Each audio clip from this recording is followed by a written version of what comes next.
Assalamualaikum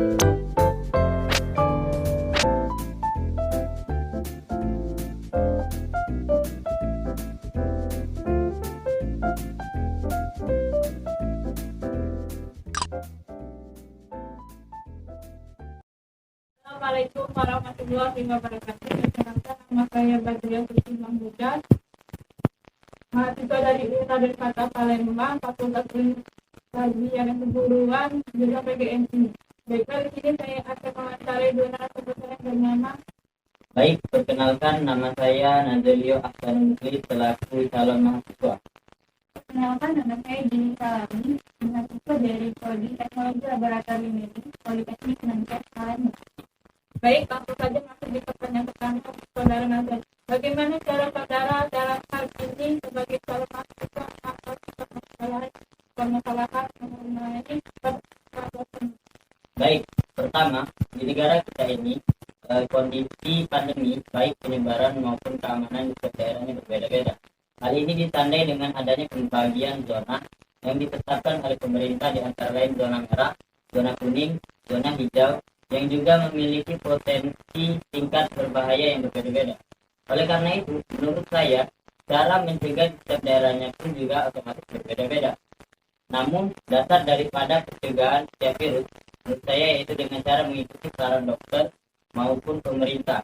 Antara lain dengan cuci tangan, yang lebih sering jika kita ingin keluar, memakai masker, melakukan social distancing, tidak melakukan perkumpulan yang berpotensi besar menyebabkan penyebaran. Hal ini wajib kita lakukan, terkhusus bagi masyarakat yang berada di zona yang teridentifikasi sebagai zona merah dan zona kuning, yang tentu saja memiliki potensi penyebaran lebih besar, sehingga mereka wajib melakukan segala sesuatu yang telah ditetapkan oleh pemerintah maupun dokter, agar mereka dapat memutuskan mata rantai penyebaran COVID-19 ini di daerah mereka. Baik, lanjut soal kedua untuk saudari Dini kan sebagai mahasiswa sudah melakukan pembelajaran secara online selama semester. Nah, apakah menurut sistem pembelajaran daring efektif untuk kesulitan apa yang Anda rasakan? Sejauh ini yang saya rasakan sistem pembelajaran daring kurang efektif karena ada beberapa kegiatan pembelajaran yang seharusnya dilakukan secara langsung, namun karena adanya wabah COVID-19 ini, kegiatan pembelajaran tersebut tidak dapat dilakukan atau pelaksanaannya diakhirkan. Nah, saya sebagai mahasiswa pendidikan vokasi dari salah satu perguruan tinggi di Kota Palembang, yang mana kegiatan pelajaran praktek itu sangat mendominasi, sangat merasakan dampak negatif dari hal tersebut. Nah, saya dan teman-teman itu sangat merasa tidak memahami secara betul materi-materi praktek yang diberikan oleh para dosen, karena sesungguhnya kami memang belum melakukan kegiatan praktek tersebut. Kemudian untuk semester selanjutnya mungkin kegiatan pelajaran praktek itu akan diakhirkan pelaksanaannya, sehingga hal ini tentu membuat pekerjaan tersebut akan menumpuk. Mungkin juga laporan-laporan juga akan menumpuk. Nah, selain itu ada beberapa masalah lainnya terkait wabah COVID-19 ini yang membuat sistem pembelajaran daring itu sendiri tidak berjalan secara efektif. Di antaranya adalah masalah koneksi internet, masalah jaringan sinyal, masalah fasilitas gadget, dan juga masalah listrik. Saya sendiri sebagai mahasiswa yang tinggal di Kota Palembang terkadang mengalami kendala jaringan sinyal, apalagi teman-teman yang berasal dari daerah yang notabene jaringan sinyal masih buruk. Nah, sesungguhnya hal ini sangat mengkhawatirkan kami sebagai mahasiswa tidak dapat mengikuti kegiatan pembelajaran online secara maksimal. Nah, menurut pengalaman saya itu, teman-teman saya ada yang remedi tidak bisa menjawab soal bukan karena tidak tahu jawabannya, tetapi tidak bisa menjawab soal karena terkendala jaringan sinyal. Nah, tentunya hal ini sangat berdampak buruk bagi kami.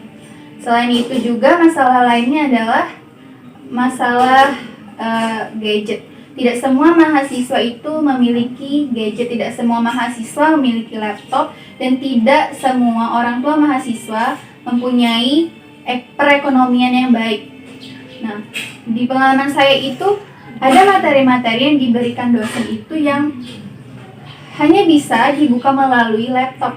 Jadi teman-teman yang tidak mempunyai laptop itu tentunya tidak bisa mengakses materi tersebut.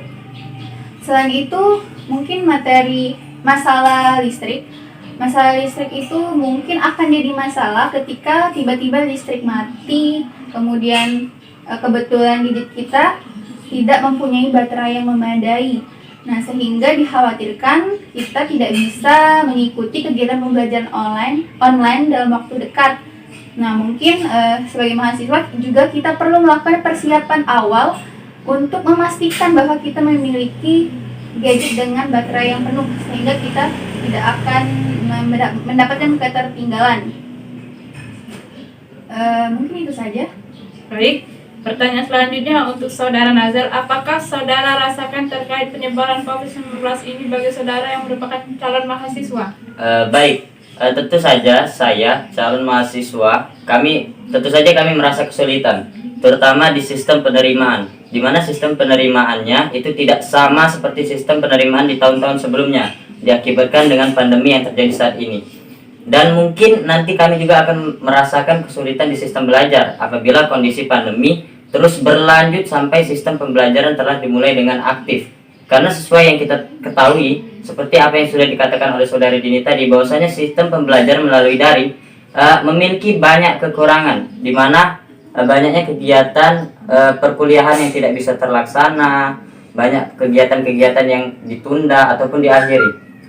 Mungkin contoh kesulitan yang kami terima ketika ingin masuk di perkuliahan yaitu pada saat kami UTBK, di mana kami calon mahasiswa ataupun calon peserta UTBK diwajibkan membawa face shield ataupun memakai masker serta membawa hand sanitizer sebagai alasan kesehatan, yang mungkin itu mengganggu kenyamanan dan konsentrasi kami pada saat kami melaksanakan UTBK. Ditambah lagi kami juga harus khawatir dengan pandemi ini, apakah mungkin nanti bisa terinfeksi kepada diri kami. Dan selain itu kami juga harus memikirkan materi yang akan diujikan di dalam tes. Seperti itu sih. Baik. Soal selanjutnya, hal tadi kan adalah kontak juga termasuk dampak negatif. Nah, apakah ada dampak positif yang Saudari Dini rasakan terkait adanya wabah COVID-19 ini? Untuk dampak positif tentunya pasti ada. Karena kita tahu karena adanya wabah COVID-19 ini, pemerintah mengeluarkan kebijakan pendidikan jarak jauh.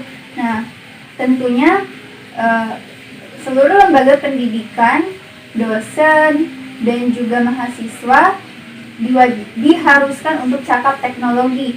Nah, hal ini juga yang dapat mempercepat transformasi teknologi pendidikan di Indonesia. Dan hal ini juga sesuai dan selaras dengan era revolusi 4.0 yang sedang merangsek maju. Dan juga selain itu mungkin dampak positif lainnya adalah kita dapat menimbulkan kreativitas kita, karena di sela-sela waktu kosong selain belajar kita dapat melakukan hal positif, banyak hal positif yang mungkin belum pernah kita lakukan, sekarang kita lakukan, yang dulu kita belum bisa dan sekarang kita bisa. Mungkin itu saja. Baik, pertanyaan terakhir untuk kalian berdua. Menurut kalian berdua harapan apa ke depannya dari Saudara Nazar?